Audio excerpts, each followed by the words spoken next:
संत महात्मा कहते हैं, घना दिन सो लियो रे, अब तो जाग मुसाफिर जाग। बार बार आप और मैं कथाओं के माध्यम से श्रवण करते हैं कि ये मनुज तन मिला है राम राम राम राम कहकर राममय होने के लिए, किंतु फिर भी आप और मैं विकारों के बोझ से ऐसे बोझिल हुए निद्रा में लेटे रहते हैं, आलस्य में खोए रहते हैं, अपने इस अनमोल जीवन को व्यर्थ गंवाते रहते हैं। किंतु मेरा दावा है कि आज की कथा को श्रवण करने के बाद, इस दृष्टांत को श्रवण करने के बाद आप और मैं निश्चय ही इस निद्रा से जाग कर, इस सोए हुए जीवन को त्याग कर राम भजन करेंगे। आइए इस दृष्टांत को श्रवण करते हैं, अपने सुप्त मन को जगाते हैं और राम राम राम राम कहकर राममय होते हैं। ये बात 100% सत्य है कि ये मनुष्य जीवन आपको और मुझे इस बार बार के जन्म मरण के चक्र से छुड़ाने के लिए उस दीन बंधु परमात्मा ने बड़ी कृपा कर दिया है। यही वो हथियार है जो आपके और मेरे पुनरपि जननम पुनरपि मरणम पुनरपि जठरे जठरे शयनम इस क्रम को तोड़ सकता है, इस पीड़ा से आपको और मुझे मुक्त कर सकता है। किंतु मैं और आप इस दृश्य जगत की, इस नाशवान सत्ता की ऐसी चकाचौंध में खो गए कि मूल से कहीं ना कहीं हम और आप बिछड़ गए।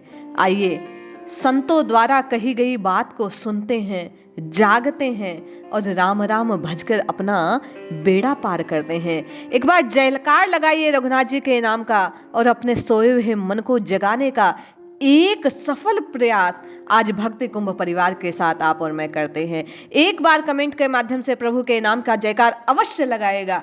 मेरे को मन में पूर्ण विश्वास है कि जयकार को सुनकर प्रभु आपको और मुझे संबल प्रदान करेंगे, राममय होने के स्वप्न को साकार करने का आपको और मुझे बल प्रदान करेंगे, अपनी कृपा शक्ति से आपको और मुझे सतत स्मरण की छाया में रख लेंगे।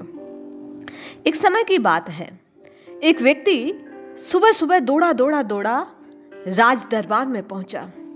राजा की सभा अभी अभी प्रारंभ हुई थी। वह व्यक्ति राजा के सम्मुख प्रस्तुत होता है और अपनी गरीबी की करुण गाथा राजा को सुनाने लगता है। उस दरिद्र नारायण की कथा सुनकर, उसकी आप बीती को सुनकर राजा को बड़ा दुख होता है। उस व्यक्ति पर राजा को दया आ जाती है। करुणा के भाव से राजा उस दरिद्र से कहते हैं कि तुम आज सूर्यास्त होने से पहले खजाने से जितना धन ले जाओ, जितना ले जा सकते हो। वह दरिद्र व्यक्ति राजा की ये बात सुनकर, इस आश्वासन को सुनकर, आज्ञा को पाकर बड़ा आनंदित होता है, प्रसन्न हो जाता है और सोचने लगता है अब तो दुख के दिन बीत गए, सूर्यास्त होने में अभी बड़ा समय बाकी है। आज दिन भर मैं इतना धन राजकोष से ले जाऊंगा कि मेरी पीढ़ियां आराम से जीवन भर बैठ कर खाएगी। अब कोई दरिद्रता को नहीं देखेगा, सबका बेड़ा पार हो जाएगा।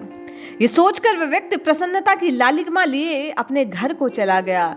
घर पहुंचकर अपनी पत्नी को सारी बात सुनाई कि आज मैं राज दरबार में प्रस्तुत हुआ, राजा से ऐसा ऐसा मैंने अपना जीवन का जो दुखड़ा था वो रोया और राजा ने मुझ पर दया कर मुझे राज खोस से जो कुछ मैं ले जाना चाहूं उसकी आज्ञा प्रदान की है। राजा की मन की उदारता वह अपनी पत्नी से गागा कर सुनाने लगा।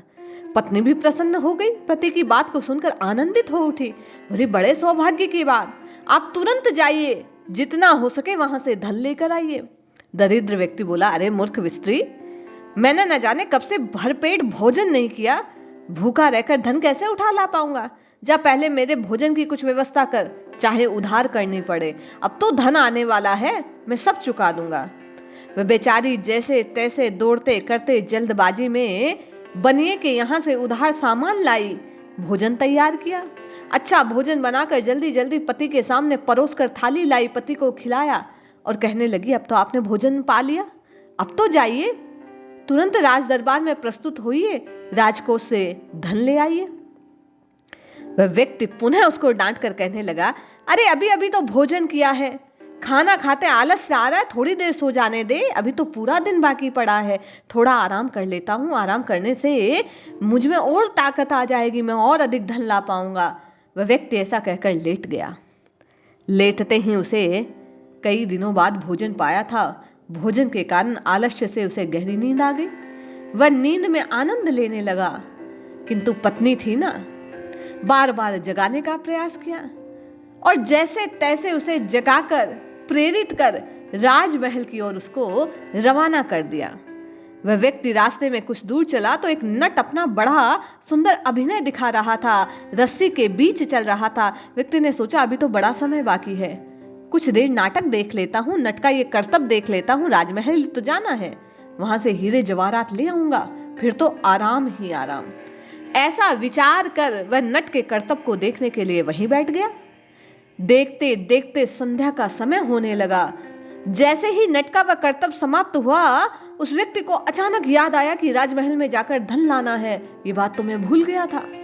नाटक समाप्त होने से पहले वह वहां से जोरदार एक दौड़ लगाता है, राजमहल में पहुंचता है, लेकिन जैसे ही राजमहल में जाता है तो उसे ज्ञात होता है कि सूर्यास्त हो चुका है। द्वारपाल उसे बाहर से लौटा देते हैं। वह बेचारा किस्मत का मारा, फूटी कोड़ी भी उसको नसीब ना हुई। जोर जोर से रोते रोते सर पटकते हुए वह वापस अपने घर को लौट कर आता है। उसके हाथ कुछ नहीं लगता। उसकी पत्नी कहती है, अब पछताए होत क्या जब चिड़िया चुग गई खेत। क्यों रो रहे हो? पूरा दिन तुमने ऐसे ही निकाल दिया। तुम्हारे भाग्य में इसी आलस्य के कारण तुमने आज आया हुआ वह सुनहरा अवसर भी खो दिया। आप और मैं इस घटनाक्रम को, इस दृष्टांत को ऊपर से नीचे पुनः एक बार अगर अपनी चेतना में लाएं तो आपको और मुझे ज्ञात होगा कि सद्गुरुदेव ने आपको और मुझे नाम दिया, यह आश्वासन दिया राजा के समान कि यदि नाम जपोगे तो भवसागर से पार हो जाओगे। इस आश्वासन को पाकर आप और मैं आनंदित हुए उस व्यक्ति की तरह, उस दरिद्र नारायण के समान। नाम की शक्ति को प्रभु ने वचन के समान आपको और मुझे प्रस्तुत किया। हम और आप उसे श्रवण कर आनंदित हो गए और सोचा अभी तो बड़ा समय है, फिर ले लेंगे, फिर ले लेंगे। सतगुरु रूप पत्नी आपको और मुझे बार बार बार बार चेताती है कि समय बीत रहा है, नाम जपो, नाम जपो, नाम जपो, किंतु मैं और आप उसे झिड़क देते हैं। संसार की चकाचौंध में आप और मैं खो जाते हैं। नट के करतब के समान इस नाशवान जगत की लीलाओं में, इस प्रपंच में आप और मैं रमे रहते हैं, जैसे वह दरिद्र नारायण रमा था। आप और मैं उसी की भांति अपने जीवन की नैया को खेने के लिए, अपने सांसारिक कर्मों को करने के लिए रोज उठते हैं, रोज परिश्रम करते हैं और रोज समय को बिताकर सूर्यास्त होने पर रो धोकर सो जाते हैं। इसी प्रकार एक दिन काल के गाल में समाएंगे तो राम जी को याद ना करने से आपका और मेरा जीवन व्यर्थ हो गया, ये सोचकर मैं और आप रोएंगे। किंतु बार बार गुरु कृपा से, इष्ट कृपा से, राम जी की कृपा से ये कहानियां, ये दृष्टांत, ये कथाएं आपको और मुझे चेताने का प्रयास करती है कि भैया घना दिन सो लियो रे, अब तो जाग मुसाफिर जाग।